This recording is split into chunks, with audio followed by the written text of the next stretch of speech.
102. Rahasia masa lalu. Ayunda baru selesai salat tahajud. Hatinya mulai merasa tenang dan damai. Kini perasaan takut menghadapi masa depan perlahan mulai luntur. Dia semakin yakin jika Helmi memang pilihan yang terbaik untuknya. Saat dirinya berniat untuk mengambil kitab suci Al-Quran, tiba-tiba ponselnya berbunyi. Dia pun penasaran dan segera meraih ponselnya yang terletak di atas meja belajar.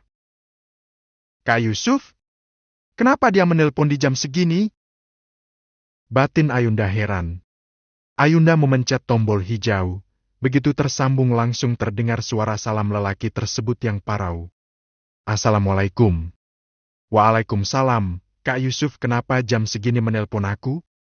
"Ayunda, apakah aku ini terlalu buruk untukmu sampai kamu tidak mau menikah denganku?" Maaf, Kak. Tapi aku..." "Ayunda, kamu masih terlalu muda. Tidakkah keputusan kamu untuk menikah itu terlalu terburu-buru? Dan aku masih belum rela kamu putuskan secara sepihak. Apakah kamu benar-benar melupakan aku? Aku adalah lelaki yang sejak kecil ingin kamu nikahi.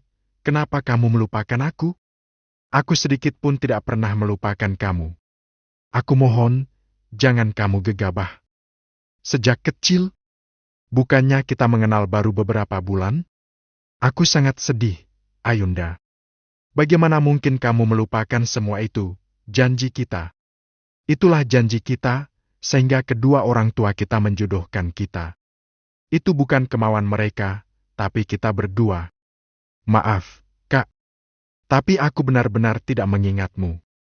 Aku sangat ingin menceritakan lagi tentang kita, tapi aku tidak punya waktu sebab di sini aku harus mengikuti peraturan yang ketat.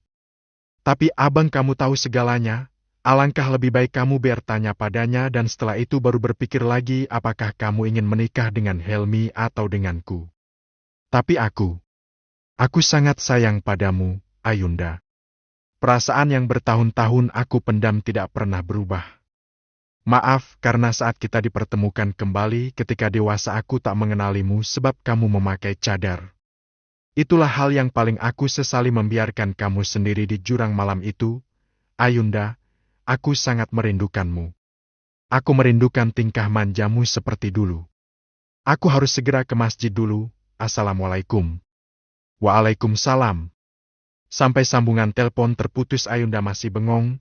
Jujur saja dia masih belum paham dengan apa yang diucapkan oleh Yusuf. "Sepertinya besok pagi aku harus menemui abangku dulu," gumam Ayunda. Tetapi esok harinya Ayunda mendapat kabar jika kakaknya tengah sibuk di kantor sehingga Ayunda mengurungkan niatnya. Karena saking penasaran dia pun nekat bertanya pada bundanya.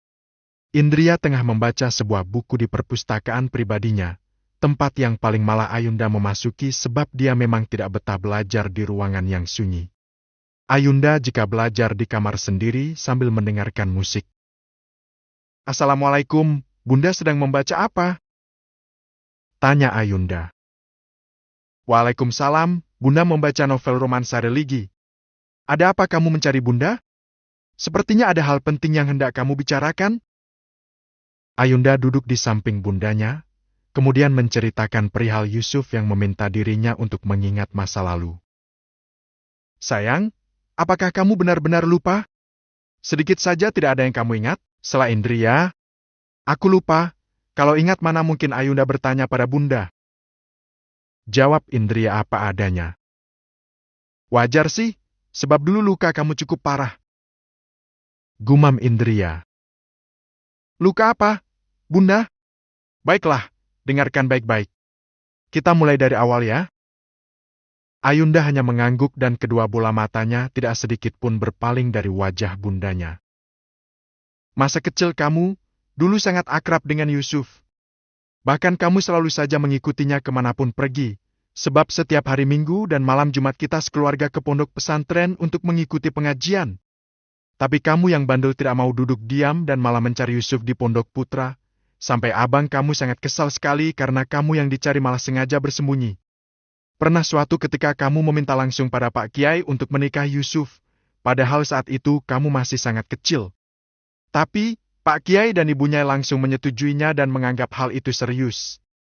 Hingga kamu dan Yusuf bermain, kebetulan ada pembangunan di lantai 3 dan dari atas kalian berdua kejatuhan batu bata. Kalian berdua terluka parah, apalagi kamu terkena bagian kepala dan Yusuf kakinya. Sejak itu Yusuf dibawa keluar kota untuk berobat karena retaknya parah sekali. Ujar Indria. Aku kok lupa kejadian itu ya, Bunda? Kamu terluka parah, sayang. Sampai abang kamu pingsan dan sejak itu kemanapun kamu pergi selalu diawasi. Ayahmu juga jadi sangat posesif, sebab kamu sebagai anak perempuan tidak bisa diam dan sangat usil sekali. Kini Ayunda paham, kenapa dia sejak kecil sangat dikekang karena pernah terjadi hal buruk padanya.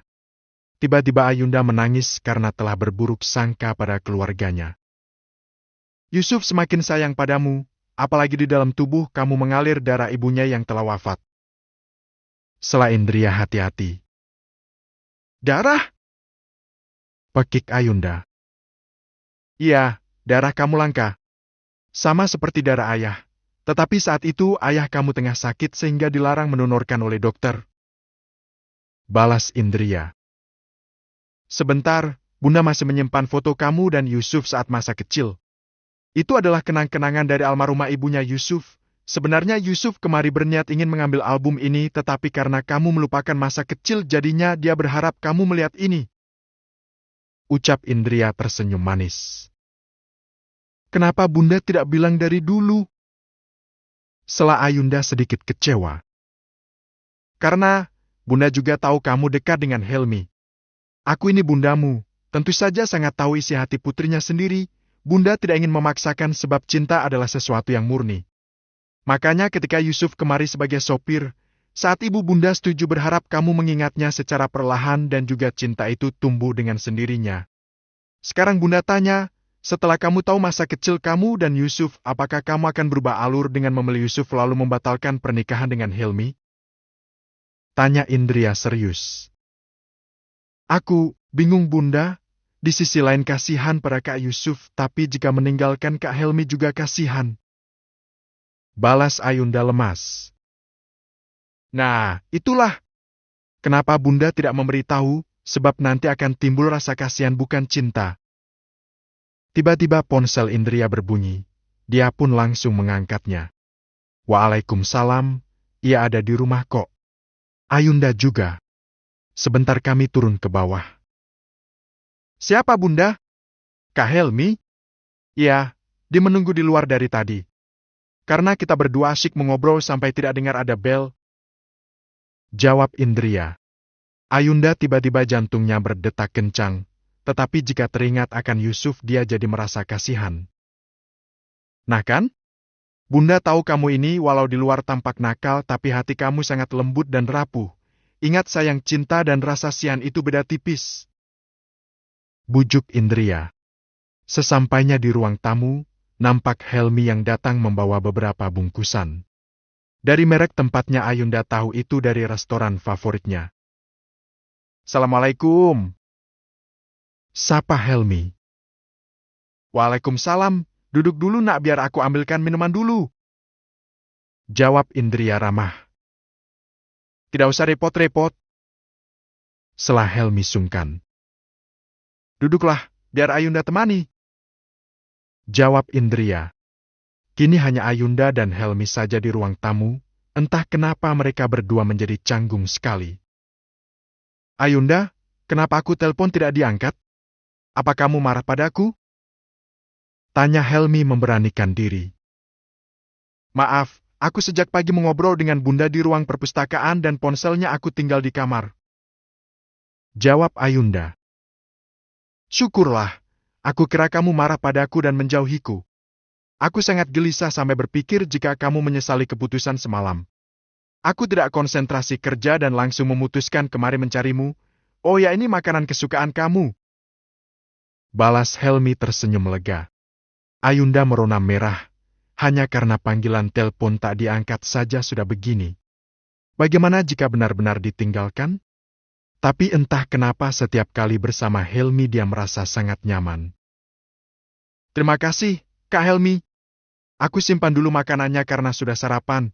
Nanti akan makan saat makan siang, ucap Ayunda terharu. Oh ya, Coba kamu lihat foto ini, apakah kamu suka rumahnya? Jadi aku sudah memesan seorang desainer dan ingin segera membangun rumah untukmu di Swiss. Kalau kamu tidak cocok nanti bisa diganti lagi. Atau pengen request yang bagaimana? Tanya Helmi menyerahkan tablet pada Ayunda. Ayunda langsung syok kaget. Dia sangat menyukainya dan sangat sesuai dengan seleranya. Aku suka, jawab Ayunda. Geser lagi gambarnya, suka tidak bagian dalam dan juga lainnya. Kamar tidurnya bagaimana? Tanya Helmi yang langsung memerah wajahnya. Membahas kamar tidur Ayunda jadi tegang, tiba-tiba bundanya datang dan Ayunda langsung menutup layar tabletnya. Aku suka semua. Jawab Ayunda menyerahkan tablet pada sang pemilik. Pokoknya kamu ingin yang bagaimana bilang saja. Balas Helmi. Seru sekali. Apa yang sedang kalian bahas? Tanya Indria penasaran. Ayunda hanya tertunduk malu, tak mampu menjawabnya. Desain rumah. Saya berniat membangun mulai sekarang jadi saat Ayunda sekolah di sana semua sudah siap. Jadi saya bertanya dulu apakah Ayunda cocok atau tidak. Alhamdulillah Ayunda suka, jawab Helmi. Bangun rumah? Apakah tidak mahal di sana? Tanya Indria. Tidak masalah, apapun yang Ayunda inginkan akan saya usahakan. Jawab Helmi kekeh.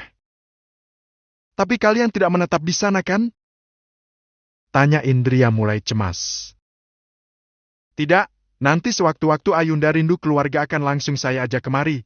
Apalagi di sini saya juga masih mengurus banyak kerjaan dan pastinya bolak-balik kemari. Jawab Helmi. Helmi, ini adalah permintaan seorang ibu. Jaga baik-baik Ayunda, jangan pernah kamu lukai atau sakiti dia. Pinta Indria memerah matanya. Ya, saya sangat mencintai Ayunda. Jika saya melukai dia sama saja dengan melukai diri sendiri. Jawab Helmi sungguh-sungguh. Indria mengangguk sambil meneteskan air mata, sebab tidak lama lagi sang putri